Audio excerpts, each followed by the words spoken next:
Hi everybody, this is Luisa and this is? Lalito. All right, and what grade are you in? Fifth. Fifth grade. Okay, so today we're going to be looking at ways to figure out big words. Okay, ways to figure out the meaning of big words. All right, and before we move forward, can you please close the door over there? Just close it all the way. There we go. Okay, Lalito's going to read us a couple of pages of the Worth Saving, okay? The National Geographic one. And this one has, this book has a little bit of big words on it. And I want you to read loud and clear for your friends over there. Ready?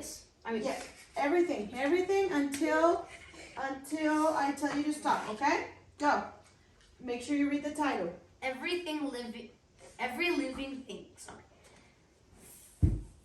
Living things are cool. The bark spider can spin a web across the river. Its silk is super strong. The rosy periwinkle is used to make drugs that treat illnesses. The gripple is a tiny worm with a big secret. It may help to clean fuel. Luckily, these helpful species are not threatened with extinction. Extinction is the complete loss of species, which happens when the last living member of species dies. Extinction is nothing new. Almost all species that have ever lived have become extinct. Many species are endangered or at risk of becoming extinct. Extinct species are not cool. If a species becomes extinct, we will never know how it may have helped us.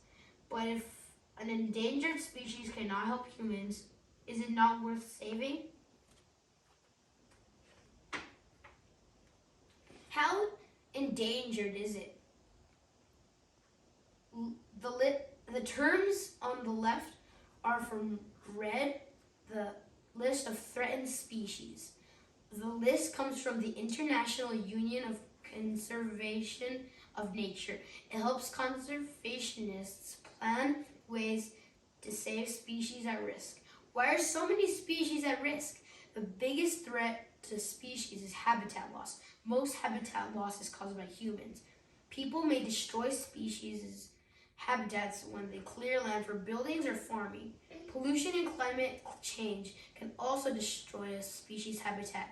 The next pages show threats that endanger many species. Right, stop right there. Okay, so we're going to use our prefixes and suffixes to find the meaning of international. So I want you to write the word international right here. International.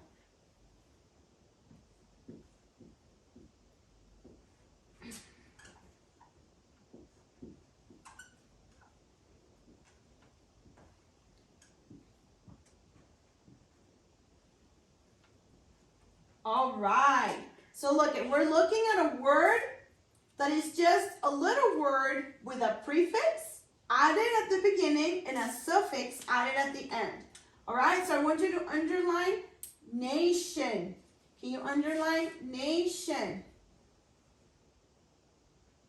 Nation, good job. Can you tell me what this word means? A big group of peoples united. Okay, so like a country? Yes.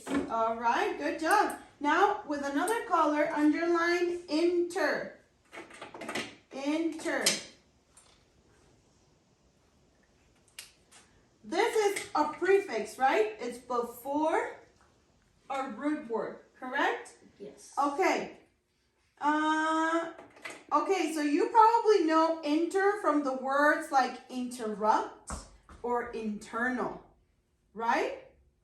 Yes, do you know what the word interrupt and internal mean? Interrupt is when somebody's talking or doing something and you interfere with what they're doing. Okay, and what about internal? Is it like eternal? Internal. Internal. When something is internal, like this. Internal. Like intermediate. Is it like If something is internal. it's not eternal. All right, we'll go over this, but inter, we're trying to figure out the meaning of inter, correct? Mm-hmm. Okay, it doesn't have to do with eternal. Eternal has the same suffix, right? Oh.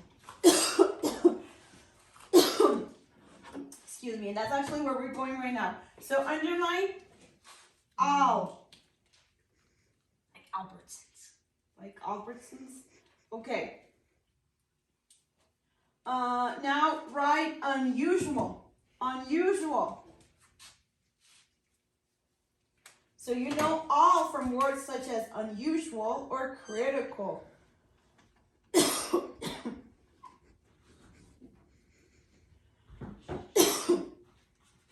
It has an S.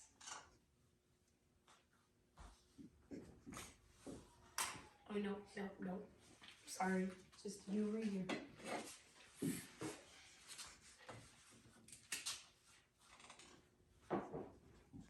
All right, unusual. What about the word? Can you write the word critical? Critical.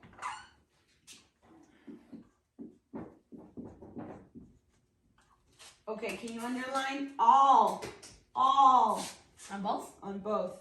Oh, and it's with breath, just like international. You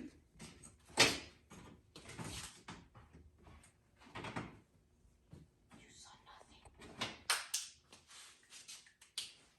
All right. Can you, oh, we already circled or underlined nation. But when we put A-L at the end, do we say national? Or do we say national? Number 2. So can you say it? What do you say? International. But if we take out the inter? National. National. Yes, you see how the pronunciation changes? But is it still the same root word? Yes. Yes, it's nation, which we said it was country, right? All right. So in addition to helping you figure out the pronunciation of a word, prefixes and suffixes sometimes help you know what the word means or where in a sentence you can use a word, okay? Mm-hmm. So the word nation names something, right? When we describe a nation, we add the suffix all and have, what do we have? Word. When we add nation, right nation, right nation. That's our root word, right? I said right nation. Oh. Great, okay. Now get another marker and now add to that word national. There you go. Okay? Do you see that we're separating those words to try to figure out its meaning? Yes. Okay. All right. The prefix inter means between or among. So this is between.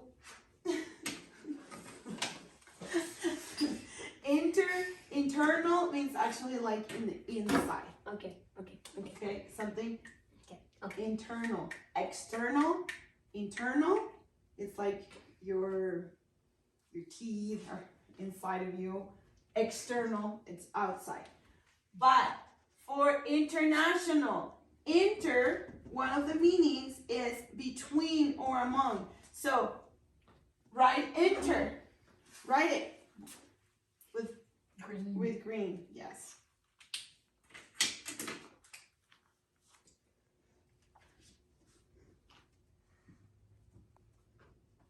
International.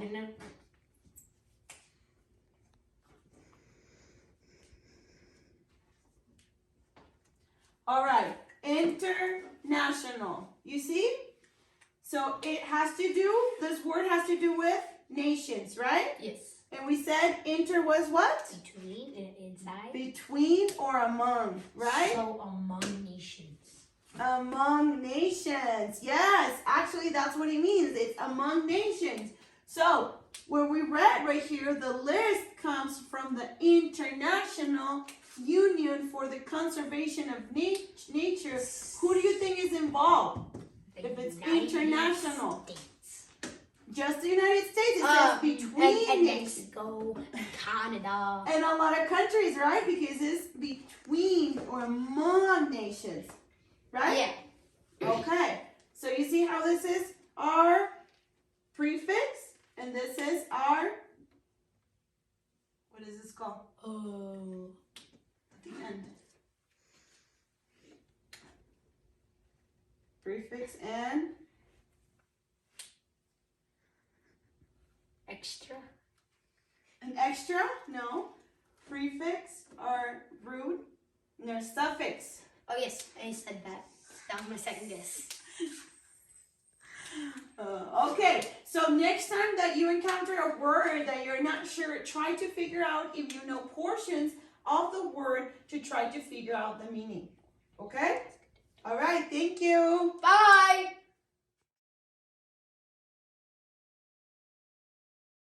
And hi everybody, my name is Luisa, and this is Paula. okay. And today we're gonna be going over some compound words, and we're gonna learn how to spell them correctly. What grade are you in, Paula? First grade. First grade. Okay, so let's read our compound words, Paula. Can you read the first one? Airplane. What about this one? Baseball. What about this one? Firestorm. What about this one? Snowman.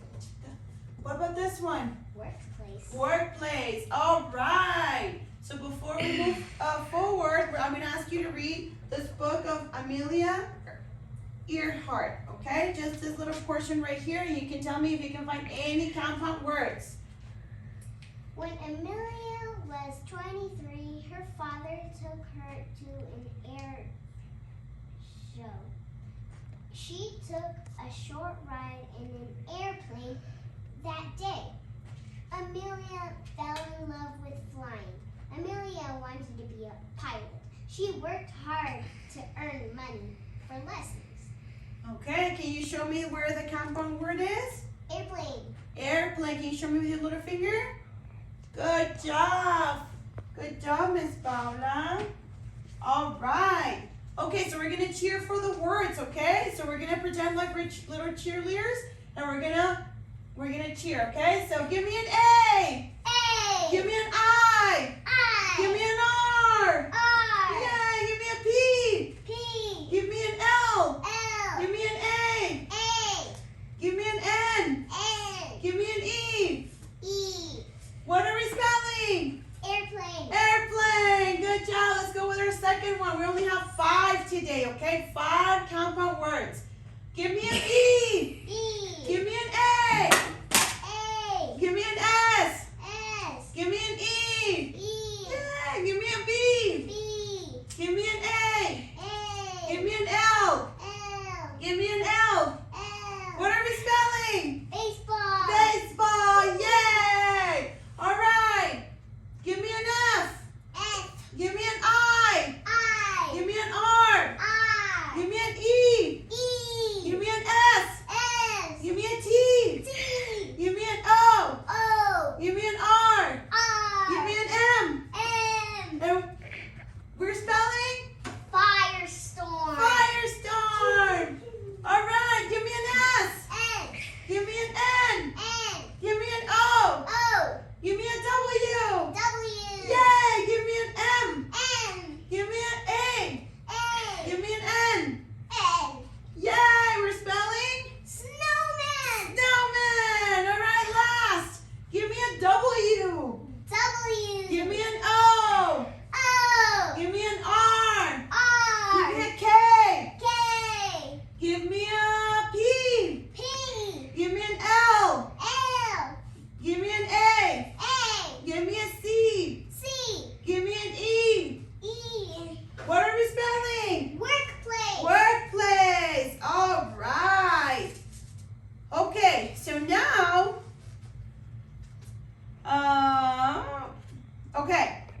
you're gonna get your little board with your marker. Do you have the check to see that marker works? Okay, and then for the next Okay, so I'm going to tell you to write something, but I'm going to first tell you something about the word, and you have to tell me what word do you think is the right word, okay? All right. Write the word that would be very hot.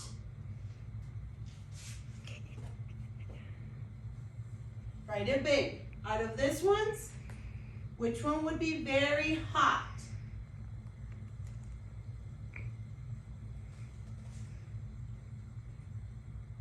Okay, write it big so we can show it in the video. Remember, we're separating the words whenever we have compound words. It's two words put together. Airplane, it's like two words, but they're together, right? Right? Okay. So which word do you think would be very hot? Think about it. Is an airplane very hot? You think no?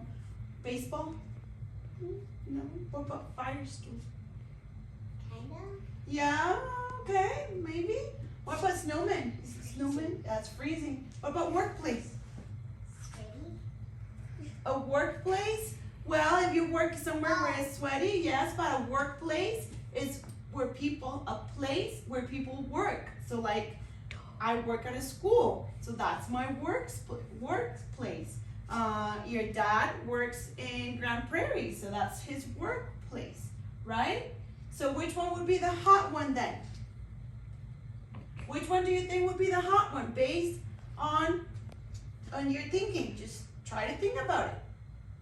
Which one do you think would be very hot?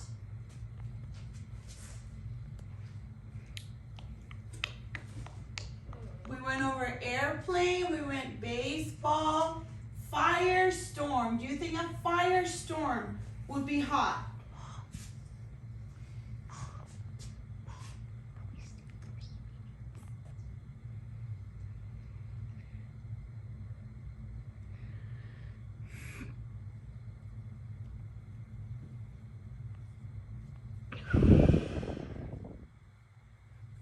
All right, so show your brother over there. Why did you think that word meant that it was hot? What made you think that?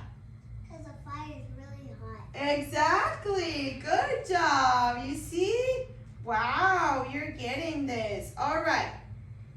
Now, the next word, erase that word. The next word. Write a word that describes Olaf. What's Olaf?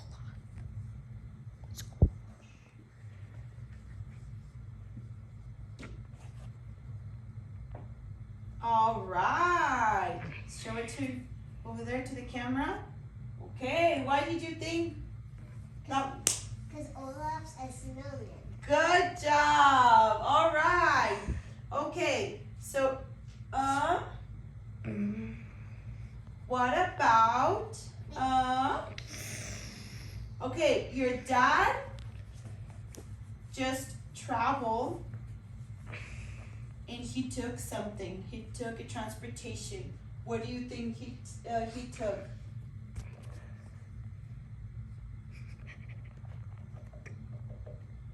It was a little far away, right? So he flew. Good job. So show it. Larito, your fingers are on the way. Thank you. Nice phone. All right, put your fingers on the side. There we go. Okay, so we've done airplane, we've done snowman and firestorm. All right, now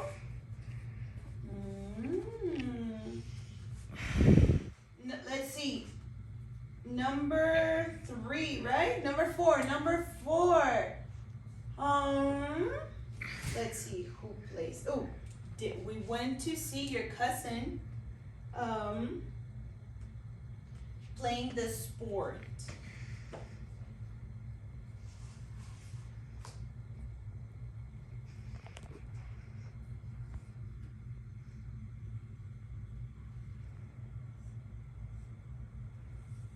All right. Make make sure it's spelled correctly. Can you check it in our word wall?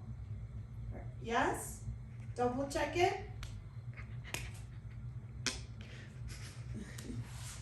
Stop it. Sorry. Okay, show it to her friends. All right. Now can you check it again? Let's cheer it. Let's cheer it. Give me a B. B. Give me an A. A. Give me an S. S. Give me an E. E. Give me a B. B. Give me an A. A. Give me an L. L. Give me an L. L. So where was your mistake, Paula? You didn't spell it correctly. Can you spell it again? Let me show you. What?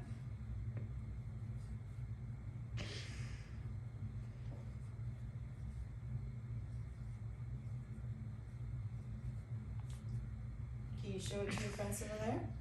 Good job. All right. All right. Our word number 5. Number 5 is, let me see. Miss Turner. So it's your school and Miss Turner's, let me see. Workplace. Good job. All right.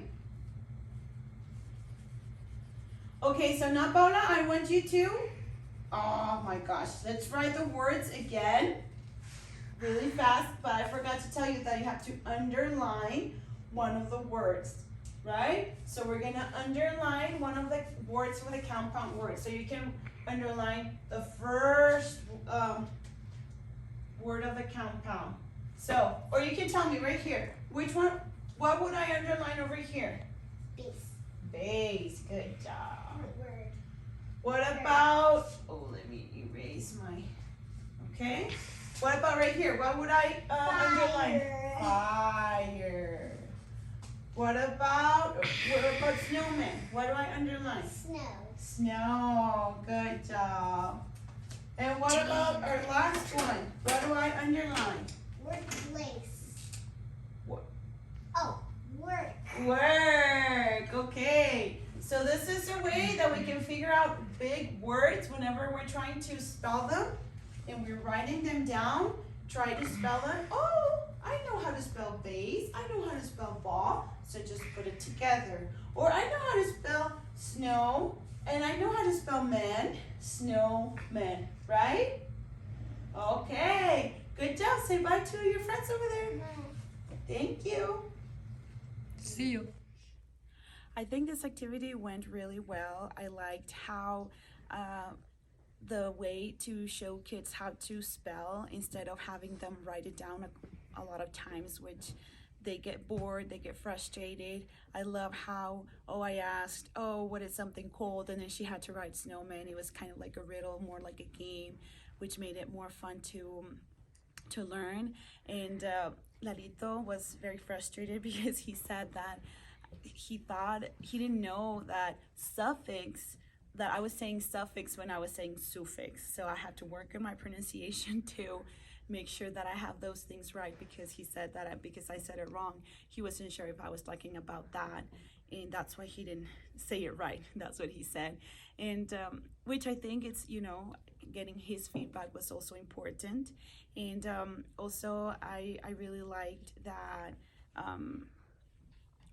I would have probably gone over prefixes and suffixes and root words before teaching this lesson. I just assumed that he had, but he said that he didn't remember, so I'm gonna definitely go over it again, and then keep going with that. And one of the ideas that the book had was like, have one word every day, and like the word of the day, and try to figure out if it has either prefix, suffix, or and figure out the root word, just as a way to keep learning big words. All right, thank you. Bye-bye.